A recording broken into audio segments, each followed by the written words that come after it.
In this video, we're going to be talking about what you can do if your Etsy sales are down, whether you're experiencing a sudden slowdown in sales for the very first time, or if it's been happening for a while. I'm going to be going through some things that you should do and some things that you definitely shouldn't do, in hopes that it helps turn your shop around. So if you're interested in that, stick around. If you're new to the channel, my name is Tim, and I've been selling stickers on Etsy for a little over a year now. I've had some amazing growth and success, to a point where I even sold $9,000 in a single month. But right after that, my sales and visits slowed down drastically. So I'm just gonna get right into it and show you my own personal numbers here on the computer. Okay, so let's go to all-time sales. So if you've been following my channel, you know that I had my best month ever in August, where I sold $9,375. But right after that, you can see in September, I only sold $4,923. And October's not done yet, but you'll see here that sales drop even lower. And I've made $2,785. And if you just look at the conversion rate, you'll see that it is slowing down a little bit. But in October, it's still 7.3, which I think is pretty high in terms of other Etsy shops. So I don't really think that's the problem here. The main reasons for the sales dropping, I think, is visits. So if you go into the visits tab, you'll see that my visits have just been dropping a lot. And if you look down here, you'll see that I actually get most of my visits from Etsy itself. And Etsy doesn't really do a good job breaking down where this traffic is coming from.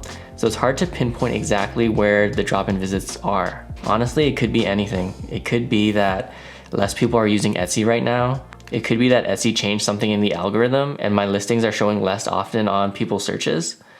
I really don't know.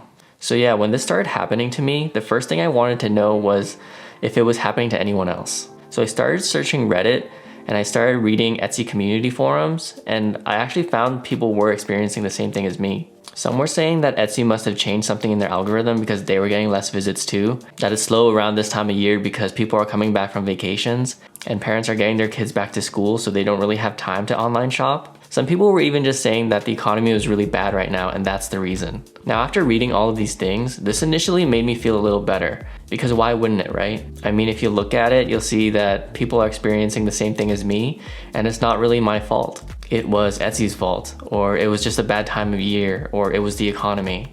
And there's not really anything that I can do about those things, right? But the problem with that is that my sales were still down. And though it made me feel better that I could shift the blame to external things, at the end of the day, my sales were still down. So I'm gonna show you something here that I personally found really interesting. Let's just get back to the computer. So let's search Etsy sales down September. So here you're pretty much gonna see people asking why their sales are down. And you're going to see a bunch of people responding with the reasons why. Yeah, you can see here that a lot of people are agreeing with them. And then if you continue reading, you'll see people list reasons why. And for example, this person says it's always slow because people are on holiday. But for fun, let's do another search. Let's do the same thing, but for October. So Etsy sales down in October. And then you'll see the same thing. And the funny thing is, if you go November,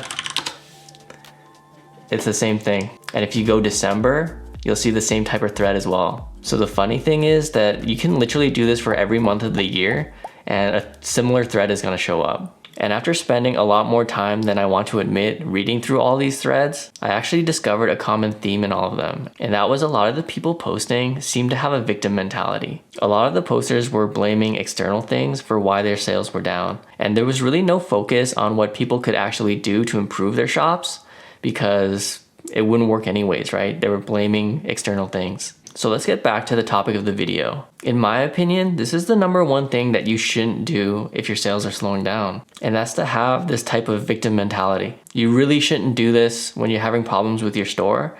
And you really shouldn't do this if you're having problems with your life. When you believe that you're a victim, it might make you feel better in the short term, because what you're really saying is that everything that's going wrong in your life isn't really your fault. But I really believe that if you keep up this mentality over the long term, you're going to become a pessimistic person. Because if you think about it, there will always be areas in your life that you're not completely happy with. And if you're always focused on how it's somebody else's fault, maybe it's X company's policies, or it's because of the poor economy, or even the government, eventually you're going to start feeling helpless. The best thing that you can do is to believe that you can make a difference. You have to believe that you are in control of your own life, and that means that you're in control of your own Etsy shop too. So yeah, I know this well because I was stuck in this mentality for a while after my sales dropped. I was playing the victim and I got myself in a negative space mentally. I had to refocus on what I could actually do to improve my shop instead of focusing on all the external things that I had no control over. There's a concept that I came across that really helped me get through this, and I'm hoping it'll help some of you guys out there too. It's called the circle of concern and the circle of influence. So if you imagine a circle, and this represents everything that you're concerned about. And I'm gonna focus just on Etsy concerns for now, but this really applies for everything in your life. But yeah, this circle might include why the Etsy algorithm is not giving you as much visits as before, or how the poor economy is affecting your sales, or maybe how you have more competition now than before. We can label this circle the circle of concern. So now let's make a smaller circle inside it, and let's call it the circle of influence. So here you can put down things like adding more listings to your shop, improving your SEO, working on your social media marketing, coming up with new products, or working on a store or website off of Etsy. These are all things that you can work on right now. So if you take a step back and look at these two circles, it's clear to me what you should be doing and what you shouldn't be doing, right? Everything outside the smaller circle, outside of the things that you can actually control, you need to let it go. And I'm not saying that these things aren't affecting you. Sometimes they can have a huge impact on you directly. Like if Etsy is actually making changes in their algorithm that is leading to lower visits to your shop, that's a big deal. That affects you. Or if you suddenly see 10 more competitors start a shop in your niche, that affects you too. Customers in your niche are now gonna have more options, and that might lead to lower sales for you. But even though these things affect you, there's really nothing you can do about it. They're outside your circle of influence. They're outside of the things that you can control. And any time spent worrying about things that you can't control only takes away from you doing the things that might actually make your situation better. So yeah, my sales are down, and they're down a lot, right? But these are all of the things that I'm doing now. I've actually worked really hard to increase the number of listings that I had. I used to have 50-ish listings, and now I have over 120. I've been experimenting with different keywords, photos, and titles to improve the SEO for my shop.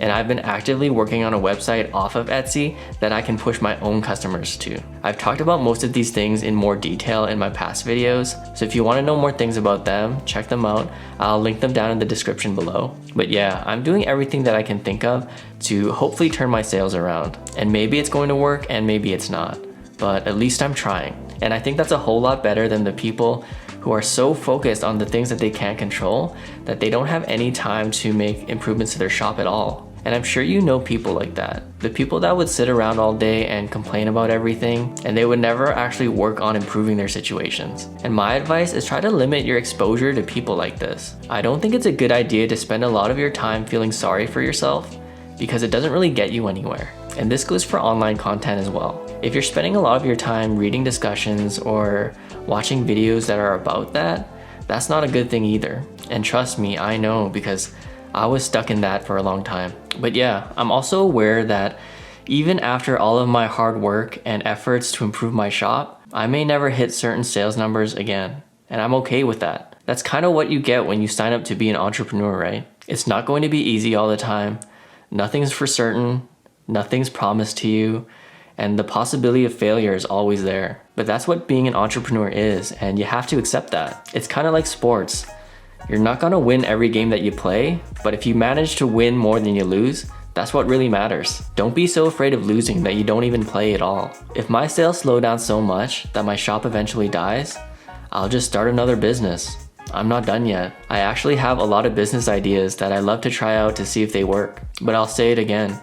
Don't be so afraid of losing that you don't even play. And if you're lucky enough to be playing, just try your best. Work on the things that you can control and forget everything that you can't. But yeah, that's it for the video, guys. I hope you found it useful. If you can, do me a big favor and leave me down a comment on something you've been struggling with on your journey so far. Like, what happened? Did things get better? Did things get worse? I feel like you guys know so much about what I'm going through that I'm really interested in learning more about your stories as well. And if you haven't noticed, I actually reply to almost every comment that I get. I really appreciate everyone taking the time to leave a comment, and sometimes it might take me a little longer to reply to some comments than others, but I will for sure read them at least, so you wouldn't be posting for no reason. But yeah, that's it for the video, guys.